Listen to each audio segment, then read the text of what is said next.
Hi. Could you just first of all update us on Casemiro, because he went off with it was a cut and a bang to the head. Is he allowed to play? Is he available to play tomorrow? Yes. So it was worse bleeding, so we had to come off. Was not in our advantage that he couldn't continue the game, but he's available for tomorrow. There was no concussion or anything like that? No. Just in terms of tomorrow's game, how important is it to keep going in this competition? Clearly it's silverware that you could win, but also for the general confidence around the club. I know you said you're aligned with Sir Jim Ratcliffe and Ineos, but results like Saturday's undermine confidence that the club's going in the right direction. When you are unbeaten for January and February and you win and you lose one game, and we know our aim is to win every game. As United, you have to win every game, and obviously it was poor performance, poor defeat.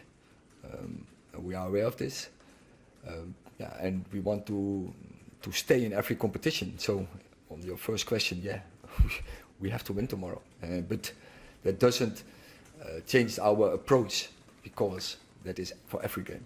When you talk about the future to people like Sir Dave Brailsford, what exactly do you talk about? About the future? Yeah. So I know the future, and but also I have to look in today's, and we have to work on the team development and the progress, and of course to win every game. And that's also what we are doing. So a lot of effort is in what is today, but we also already look forward to longer term.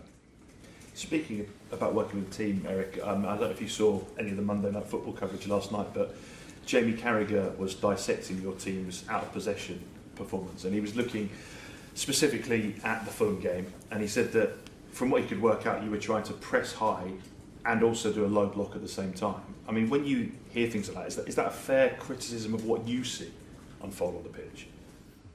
So first of all, so some analysts are very objective in their comments, very good advices. And some are very subjective.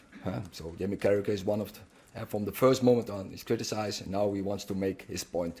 And probably in the first half an hour, he had a point where Fulham in the midfield setup, a little bit surprises, and then we had to find the solutions. And after half an hour, we found the solutions.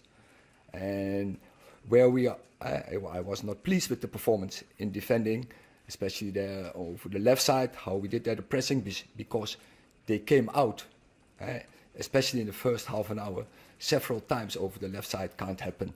And that has to do everything with willingness and spirit and passion, and so that was in the previous weeks was very good from this team, and therefore we won football games. So but I know football are not robots. Sometimes they have bad days. So but it can't be. It's unacceptable, and we have to do better tomorrow. But in the weeks before, we have done very well. So in terms of the goal Fulham scored, that was a moment on the pitch, the players having a bad time, rather than the strategy in terms of defending. The goal Fulham? Yeah, Fulham's winner, when they broke them up. But it can't happen when they have a throw-in in the corner. How we managed this as a team, that was no good. Nicky. Eric, you're not trying to throw younger players in, as we saw at the weekend with Omari, and Amad Diallo came on late on in the game as well. I just wanted to ask you about Anthony and the situation. He's kind of dropped down the pecking order a little bit. Is that something between yourself and the player? Is he not performing the way you want him to perform? And what's the situation going to be with him with the summer coming up also? First of all, I brought Kobe Mino, and everyone is questioning. And now we are 6 weeks ahead, and the same who questioning are now telling he has to go in the England squad. Same people. Garnacho, it's the truth. I brought Garnacho. So what is the manager doing, what is the staff doing.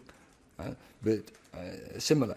They need time, and I think so. Omari came on, and it's not easy to come in a game because we didn't play our best game. So the team, then it's also for him not easy. But he plays a reasonable game, and I think he shows abilities. He can be a player for the future, and so they need some time. But they also have to know in top football you don't get time. You have to perform, and when you come in, you have to show it. But as a manager, I know they need the time. So that is the paradox, and I will give them the time because I believe in these players. And then the second question, Anthony, I backed him for a long time, and I know his abilities, and he has great abilities. He is, when he plays, how I know from the past, he is unstoppable. He is no defender, I think, can stop him because he is one of the quickest players in the first 10 yards. So when he plays that game, then he will perform. And I'm very confident he will do for the future. I'm sure he is resilient. He is a character, and he will fight back. So I back him in that place, and he has now to wait for his chance. And once he's there, he has to pick him. Eric, just with the cup game tomorrow and then with the derby at the end of the week, does this feel like quite a defining week in terms of how the season will be viewed at the end? So many, and there will be coming up more defining moments. And for me, it's always the first game is the most important.